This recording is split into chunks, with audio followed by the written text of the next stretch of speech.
What's up, YouTube? Bobbles and Ball Cards back with another video. Hope you guys have all had a good week out there. It's Friday. Weather is nice today. So I just wanted to get on and record a video. Sorry I've not been on this week. I've been a little under the weather, but everything should be okay.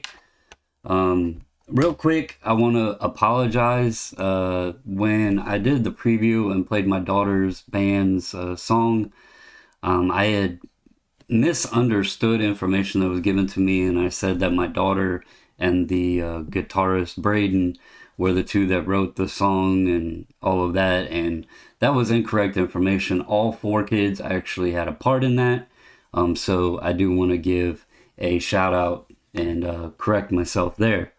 I did make a little short kind of intro video thing now for when I'm recording these. Hope it turns out well, hope it sounds well. And I wanted to use part of the instrumentals.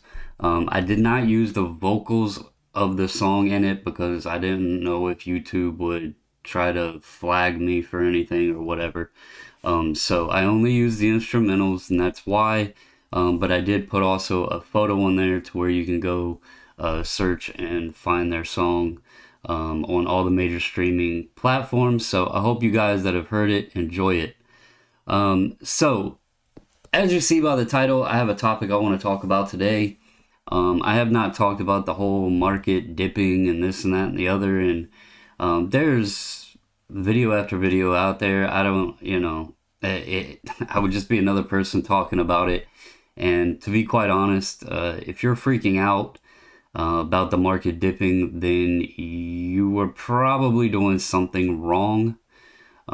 So, if you've been in this hobby for a long time, and, whether you take periodic breaks or whether you have been in it throughout the years nonstop, whether you came back in it for the collecting aspect and because you truly loved cards when you were younger, I don't think that with knowledge and going about it the correct way, that you're losing right now. The people that I feel that are going to have the hardest hit effect are the ones that I have discussed with people all along that got into sports cards for the simple factors of financial gain. They did not really care about building a collection. They did not have information or experience or the knowledge that they needed to protect themselves or to know exactly like what to go after when they were buying. They were simply following a crowd, listening to X, Y, Z, and believing into the hype, simply trying to obtain financial gain.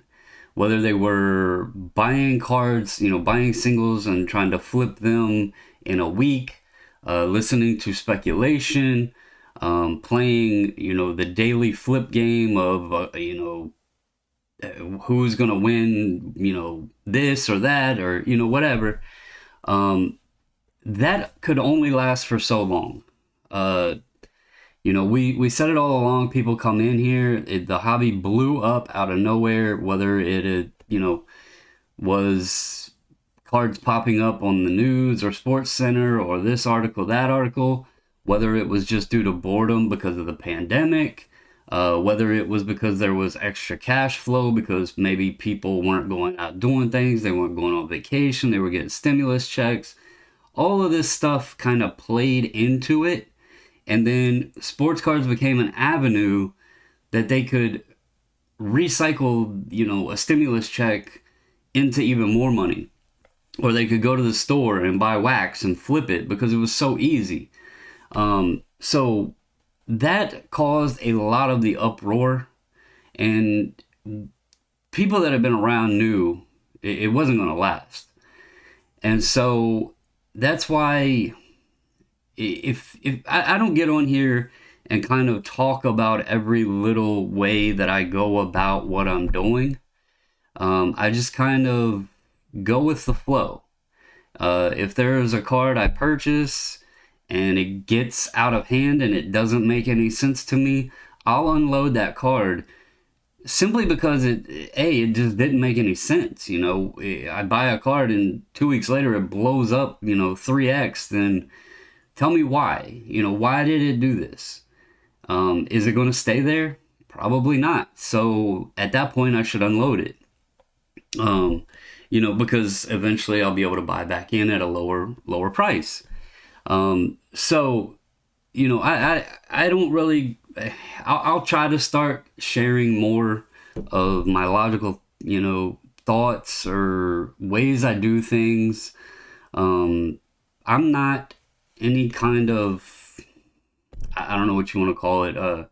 I don't want you to listen and follow or think that I'm trying to tell you how you should go about this hobby, but I am going to tell you if you approach it the right way, you're not going to lose. You're going to be safe, and furthermore, if you're collecting, you're going to build a collection that you're happy with, whether it's $10,000 or whether it's $10, because there's that aspect of owning a card that has a better feeling and more appreciation to it outside of the dollar figure. When you're a collector, if you purchase a card that you have wanted, sometimes we overpay, and that's perfectly fine because it's something that you've been chasing down. It's a goal that you've wanted to obtain. And a true collector doesn't really focus on how much the card is worth. Now, in saying that, I'm gonna talk today a little bit here before I get into everything. I want to give a shout out to Step Back Sports Cards and the crew over at CARDHEDGER for inviting me to try out their program. I don't believe I've ever been on here with graphs or anything like that unless they were personally made. The reason I am giving this a shot and my main interest in this program is I have watched Step Back and I seen how he had his collection in here. Now, I don't really care, what my cards are doing in my collection. The main reason I want this is because my collection eventually will be handed down, and I want to be able to have a way to have some information available to where if something was to happen to me, my wife, the kids, whoever, they have a source that they could go to see what they are getting. Whether they decide to sell it or keep it or whatever, I want to have a database where my collection is logged so it's easier on them because, I've seen it time and time again. People go to sell collections and they don't know what they have. And my kids understand cards and they understand that there's value to them, but they don't really know sources. And I don't want them to be another one posting on Facebook or whatever. Hey, I inherited this. I don't know what to do with it. Can you tell me how much it's worth? Because 9 times out of 10, most people are going to try to start private messaging you, throwing you these oddball offers and everything, trying to get something for nothing to come up. So right now, I haven't got much in here. I honestly, you can see right here, portfolio size is 25 cards. I've only entered 25, part due to some of the cards that I have in my collection aren't in the database yet, and also just due to time, so I'm doing a little bit at a time.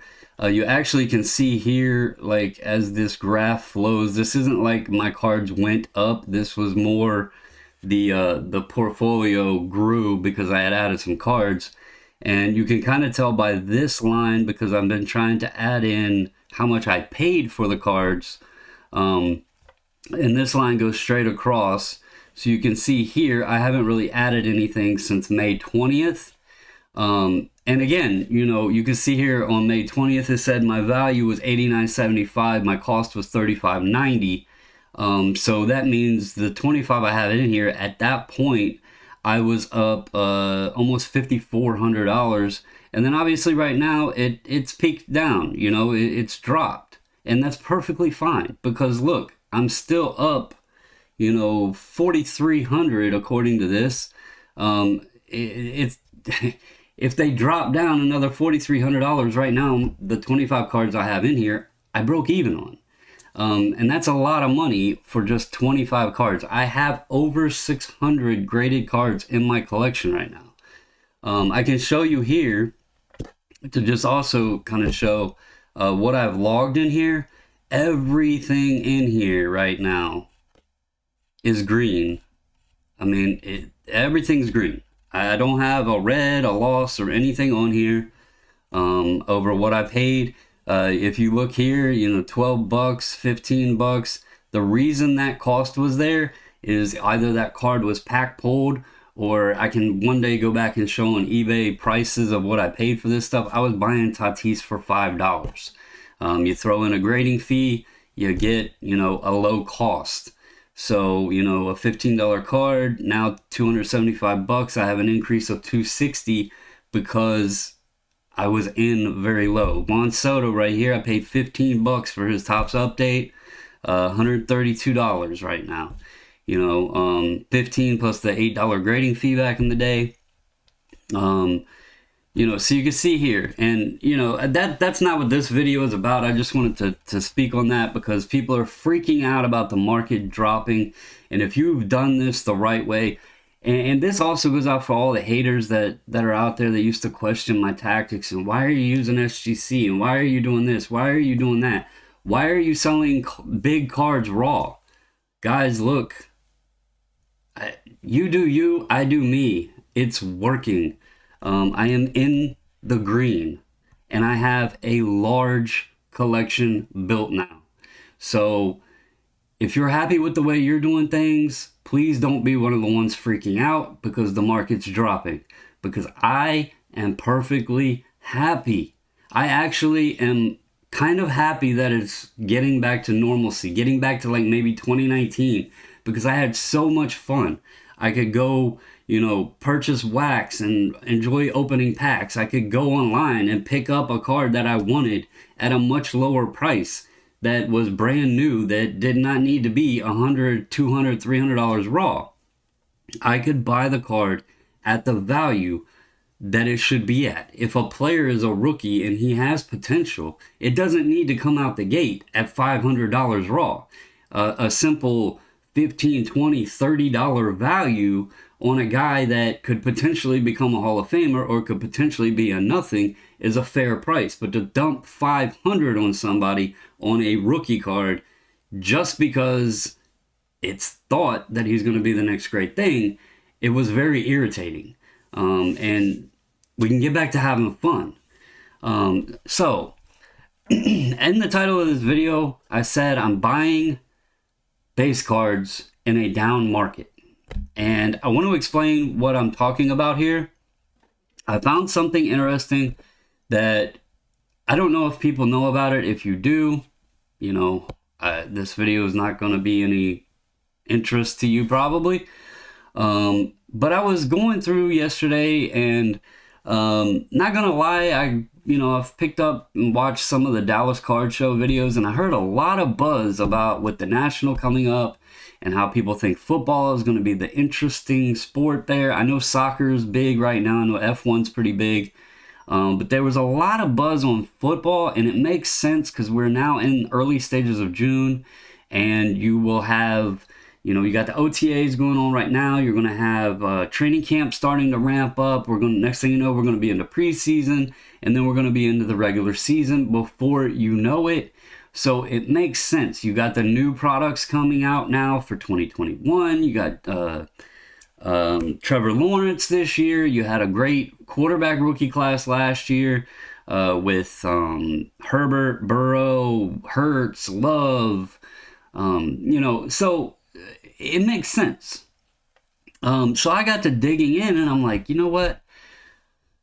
Prism, I know Prism is the one that everybody goes for, but there's been a lot of talk with Select. I'm not very experienced with Select because normally I just pick up retail what I can find, and retail is kind of hard to hit when you're finding, like, optic fat packs and stuff like that. You only get a couple rookies in a pack, and so I've said it before on this channel that I never really ripped a lot of football.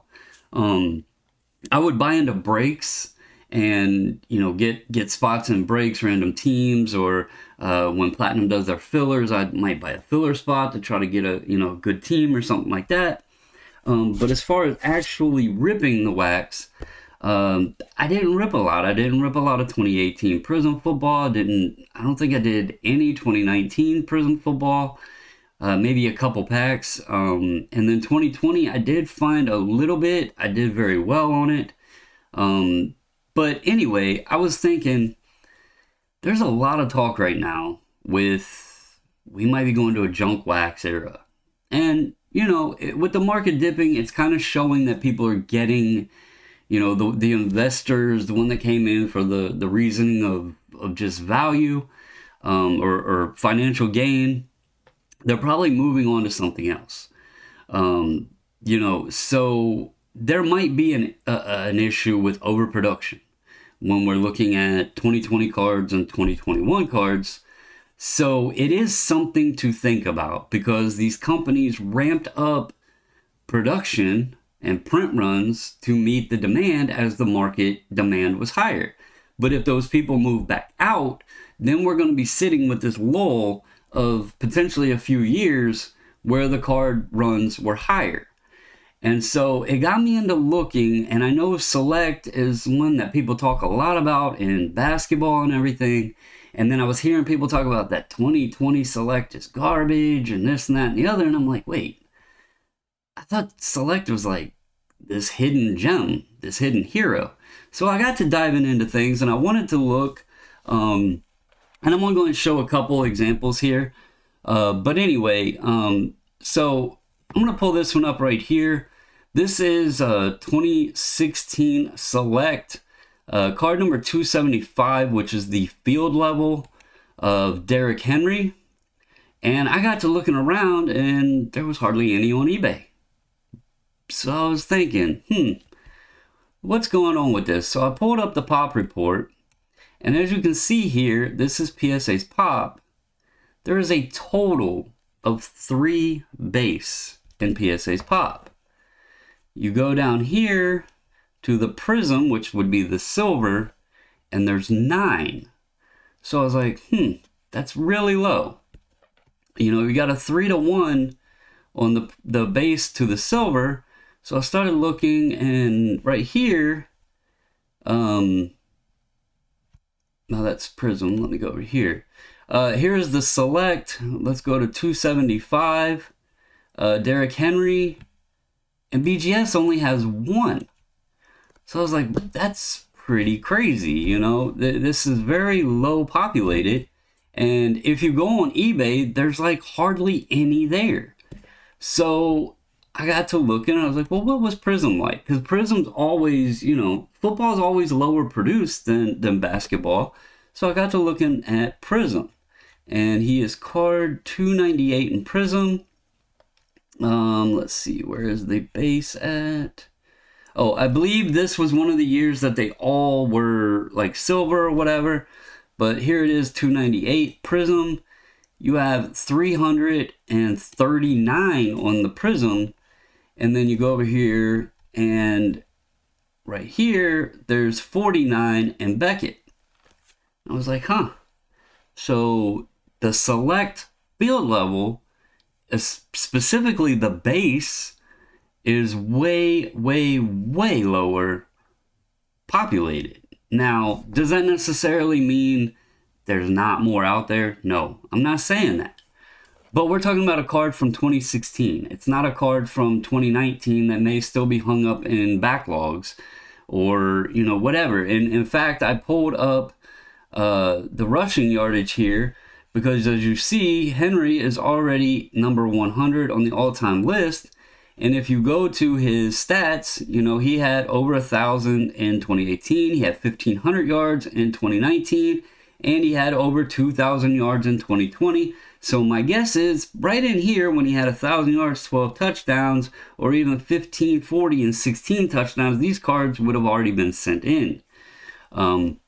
You know, there's probably still some out there raw, but I don't think it's that many.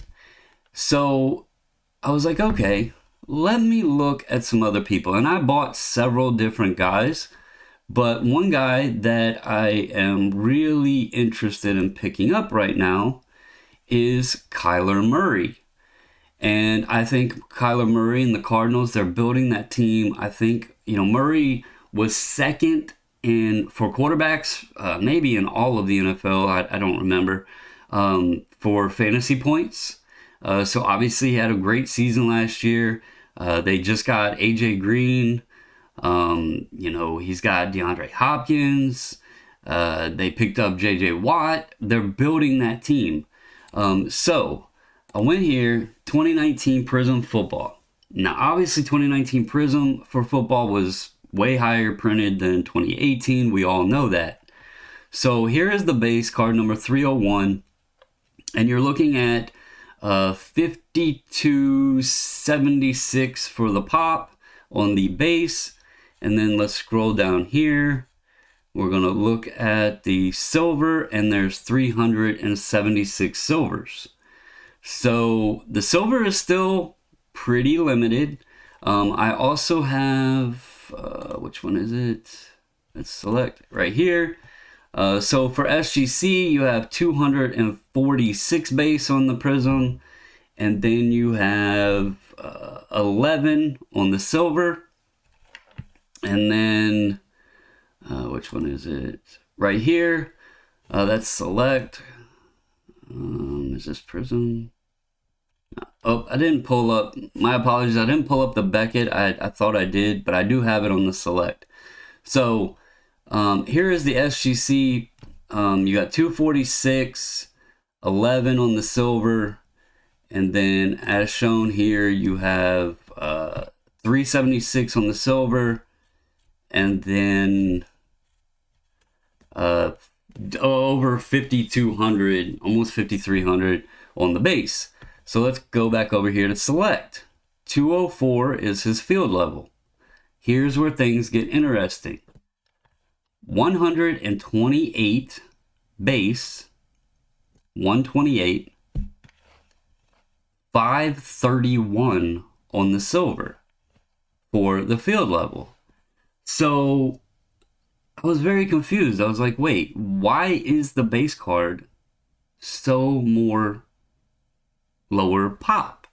So I was like, well, that's PSAs. Let's go and check it with SGC, see if the trend is about the same. Obviously, the numbers are lower, but so right here, card 204 base, SGC has 7, and then on the silver, they have 10. So even on SGC, there's a 30% less pop on the base card. And then over here for BGS, you have right here 204, you have 13 base, and then let me see if I can find the silver, because BGS's pop report is all weird. There's Dragon Scale, gold, green, Neon Pulsar, red, silver right here. Silver, 121. So you got 121 to 13. You have 7 to 10. And then you have 128 to 531. All three pop reports are showing the silver pretty much, 3x, give or take, more silvers printed than base on the field level. Now, I know people are saying, oh, you don't want base cards, you want the parallels, you want the numbered cards, you want this, you want that, you want, I think this is a opportunity to where you can save money buying, I mean, let me just go ahead and pull it up right here. We'll go to eBay, go to 2019, select field level Kyler Murray. Okay, so right here, this is premier level. Here is a field level, PSA 10, it's at $110. Here is a PSA 9 at 86. 175 or best offer. I just picked one up for 155 on the base, and then 324. Now let's go to sold, so I'm not just going through here. All right, silver PSA 10, 1025. There's the one I bought, 155. Here is a raw silver for 400. Okay, so it went for about 2.5x of what the base did, although the base is 3 times less populated. So I get people like the shiny. You know, I'm not doubting that. I know, you know, that's the common thing, and we talk about demand drives value. I get that. But if you are concerned about us being into a junk era, which we all know if you were around back in the 90s, what are sought after today? The low populated cards. It's not just about, you know, pretty and shiny or what was the popular thing back then. People are searching for lower populated cards today. If cards continue into the future and they look back and they say 2019, 2020, 2021, you know, whatever, was this junk era? What are they going to look for? Are they going to go after the shiny that is higher populated, or are they going to be searching for the more rare cards? That's the question. And why, if I can save $245 buying the same card that is lesser populated and only thing it's missing is the little shine to it, I'm going to do it all day. I don't recommend it. You know, on everything, I don't have any conclusive evidence for 2020 yet, but I will say that in 2019, I did a little bit more digging, and what happened, I believe I read there was 2 field level base cards per case, I think is what they said. It might have been per box. I think it was per case. There was 2 field level base, and then there was like 4 or 8 silvers per case for field level. But then when they started making the first off the lines and the other products that did not include the base cards, the base was already lower, you know, odds to begin with. But then you had products come out that were strictly parallel, which then increased, you know, the population of the parallel. So it's just something I found interesting. I picked up some guys. Obviously, I picked up Kyler. I picked up Derrick Henry. I picked up a McCaffrey. I picked up Alvin Kamara, DK Metcalf, Dalvin Cook, several guys out there, running backs, wide receivers, you know, looking at some quarterbacks and stuff. You know, just, I think there's a lot of value here. You know, when you look at the comparison to some of the other higher populated cards, the Select is a beautiful card. After submitting a bunch for you guys and for Platinum and everything, I was shocked. Like I said, I'm not too experienced with the Select. I bought a lot of Prism. I bought a lot of Optic. I like Optic. Prism is okay, but personally, Select is a beautiful card. And until dealing with them more with the group subs, I was not aware of that. So just something to think about, guys, that I wanted to share with you. I did not know about this until I was digging in. I was like, you know what, these Select cards are pretty cool. Let me look at, you know, Kyler. And then I started digging into it, and I was like, damn, these base cards are low printed. So I hey, if I have a thought on something, if I have a feeling on something, and if it makes sense, then I've learned that I have to jump on it. I will also say another key way to see if there might be a trend and shift in the market. When you are looking for cards, if you see that those watchers keep ticking up, that means there's some interest in there, and it should tell you, don't wait. Because the more those watchers go up, somebody's going to snag it out from under you. I am not worried about these, if they explode in price, whatever. I'm kind of just looking for, I don't have a lot of modern guys in football. As I said, I don't rip a lot of football, and I do enjoy football, so I thought about getting, some of these guys, adding them to my collection.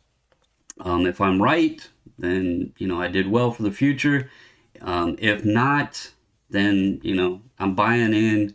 155 isn't cheap, but for a Kyler and compared to some of his other stuff, I think being a limited card, it was a fair price. And I have good feelings about Kyler Murray. I think he could be a good quarterback. So anyway, I just wanted to share that with all of you. If you don't mind and you haven't already, please hit the subscribe button. Like the video if this was helpful information.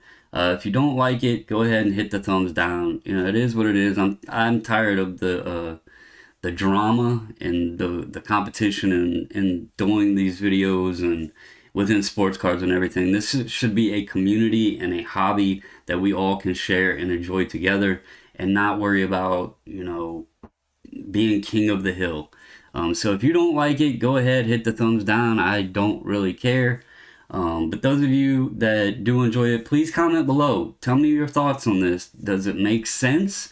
Did you already know about this? Have you been ahead of the game? Because I always try to be ahead of the game. That's why I'm looking at football. You don't have to listen, and wait for the national to come around. You heard those guys down at Dallas, some of them guys on YouTube, they were sharing information subtly that you can be ahead of the game instead of worrying about prices being driven up or waiting until training camp starts. Buy now if you want some football, guys, especially while the market's dropping or it hasn't picked up. I think we're going to get back into seasonal markets where, when it's time for the preseason or when the playoffs come around, you're going to see little shifts. You're not going to see explosive shifts, but I think, off seasons are going to be the buy time, and then going into seasons and playoffs, etc., will be the sell time. I think it's going to get back to the normal periods like we used to be in, where it was marketable or season markets, and it's not just going to be this ever-living cluster mass of chaos where you couldn't keep up with a market. So anyway, guys, again, thank you for watching. I hope you enjoyed this. I hope this video was helpful. And as always, stay safe, stay healthy, and until the next one, I'm out.